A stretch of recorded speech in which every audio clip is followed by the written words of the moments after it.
आपण मानकु छोटो आलूर मसला भजा रेसिपी शेयर करी। नमस्कार दर्शक बंधु, मु आज आपण मानकु छोटो आलूर मसला भजा रेसिपी शेयर करी।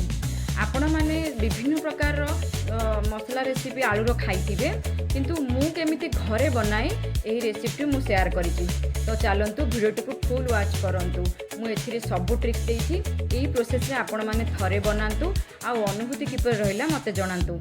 तो ता पूर्वरु आपण माने जदि मो चैनल रे नुआ अछंती ताहाले मो चैनल टी को सब्सक्राइब करनियंतु आ पाखरे थिबा बेल आइकन को मध्य दबे दियंतु। तो चलंतु स्टार्ट करिबा हमर ए रेसिपी। चलंतु आलू रो ही रेसिपीटा पई मो अल्प किछि आलू नेछि। आपण माने चाहिले यार क्वांटिटी अधिक मध्य करि परिबे, कम मध्य करि परिबे। रसुण मध्य अल्प मु ग्रेड करके नेछि।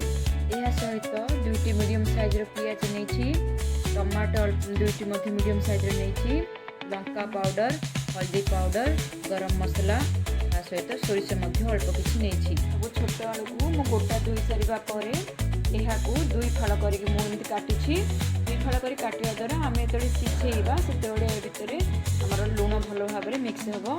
तापर देखंतु मु गोटे प्रेशर कुकर नेछि। से प्रेशर कुकर रे मु अल्प किछि पानी नेबी।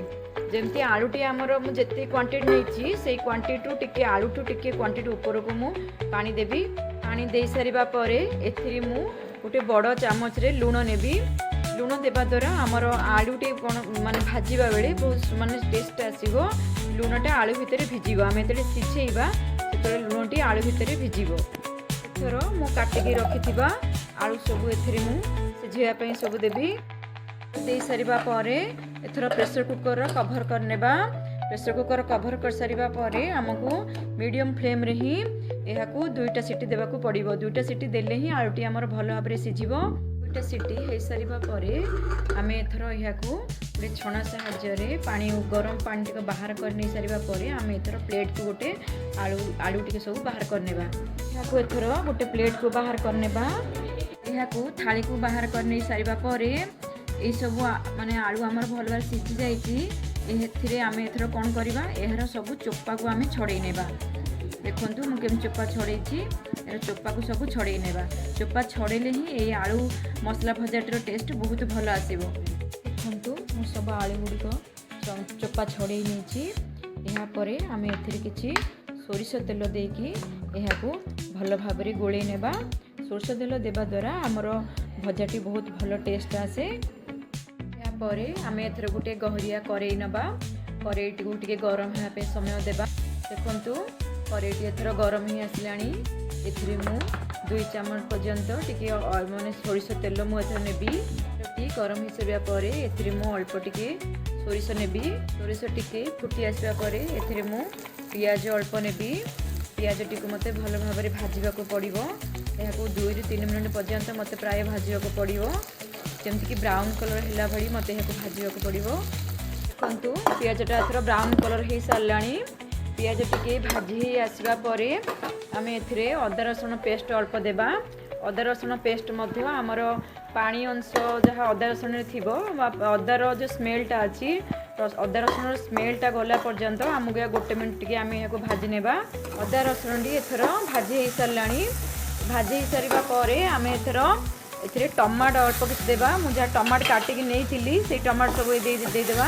टमाटो को मध्य आमे मेल्ट होला पर्यंत भाजीबा। जेमति कि 2 मिनिट प्राय समय लागिवो। एहा को मध्य आमे एहा को भाजीबा। टमाटो पके सरबा परे एथिरे गोटे चामच हल्दी गुंड, या परे गोटे चामच लंका पाउडर, एहा परे एथिरे स्वाद अनुसार लूण आमे नेबा। लूण दे सारिबा परे एहा को भलो भाबरे घांटी नेबा। जेमती आमर लंका पाउडर, हल्दी पाउडर, लूण सब आमर टमाटो भितर जेमती भलो भाबरे भिजिबो।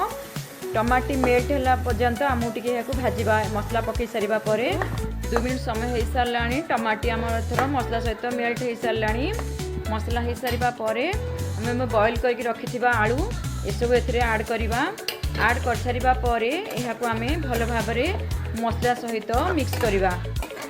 मिक्स कर सारिबा परे एहाको मध्य आमको 15 मिनिट पर्यंत टिके आमे भाजीबा। भाजिले ही यार टेस्ट बहुत भल आसीबो। 15 मिनिट पर्यंत मु एही हमर बॉईल आलू जहा पकेइथिली एहाको फ्राई कर सारलिणी। हमर यार कलर चेंज हे सारलाणी एही आलूटीरो। एथिरे मते गरम मसला एथर अल्प देवाक पड़ो। देखो गोटे चामच खंडे मध्य गरम मसला नेली।